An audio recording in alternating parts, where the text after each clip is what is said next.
People now really like Park Soo-gun's work. His work became very popular in 1980s, even today.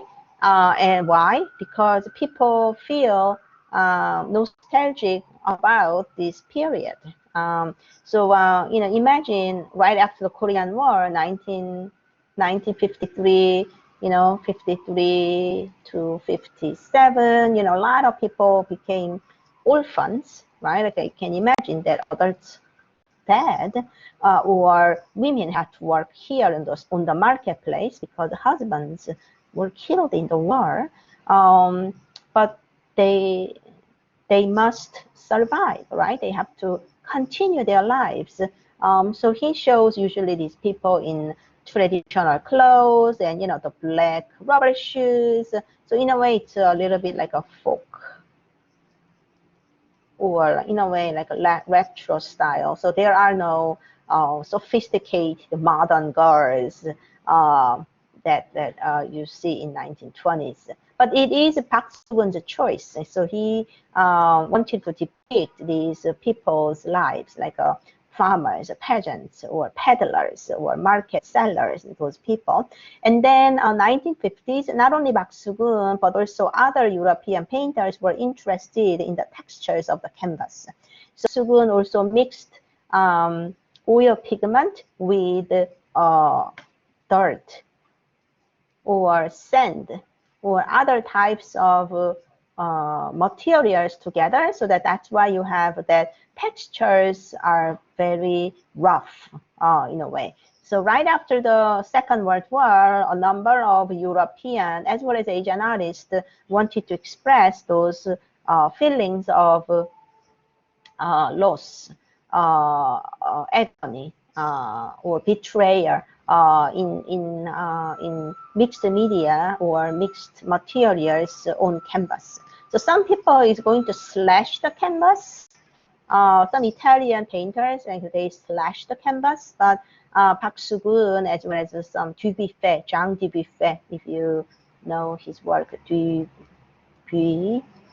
the French painter, Jean Dubuffet, and a few others, they decided to use like a mixed material to make this rough texture of the canvas. And these boys, again, there is also sense of humor. Like they are supposed to take care of the cow. It's very important household property for farming, as well eventually for the family fortune. But these boys who are supposed to care of the cow, they probably do their own card games, or they are very engaged with their own conversation. These kind of stories. So that is Park Soo-gun, and then Jang Wook-jin is contemporaneous to Park Soo-gun. In his case, he's getting into a little bit more color field, right? Like he is figurative. You can recognize what he's painting. You have mountains, you have birds, family, and the house, but the field there are not many lines. It's the same color. So Jang Wook-jin's paintings look a bit like children's work. This is Jang Wook-jin himself, but his work is well received later, again in the 80s and 90s. A little bit like Park Soo-gun's case. He wanted to show that all the nostalgic family values. But he lived a very rough life as well. People didn't recognize his talent. So unlike these struggling people, Kim Han-gi was a fortunate painter. He died in 74. I mean, it's a lot better than dying in 1950s, but I also imagine that he could have lived up to 1990s. And Kim Han-gi came to New York in the late 60s, and then he died in New York in 1974. And he also lived in Paris. So you can imagine, you can understand why I am saying that he was such a fortunate people. He's from a very, very wealthy family in Jeolla province. His family owned a lot of land, I think. As a child, he went to Japan to study art. He came back. And then again, 1930s, he didn't have much to do. But he was young, right? But then right after the Korean independence, he became an art professor at Kyunghee University and Seoul National University. And then he left for Sao Paulo, Brazil. There was an art biennial in 1950s. So he went through the Korean War. And then he went to another countries. And then eventually he lived in Paris a little while. And then he lived in New York for about 15 years or so. So he started with a figurative painting like this. You can see that, you remember the moon jar or dal 항아리 that we studied in late Joseon dynasty, or like a maebyang. Do you remember the plum-based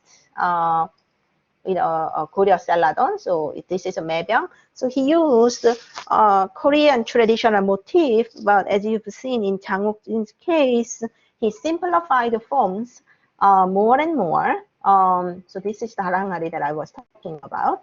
And so eventually Kim Han-gi achieved abstract painting.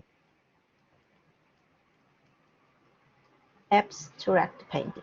So he used the popular styles, like avant-garde styles of his own time. So,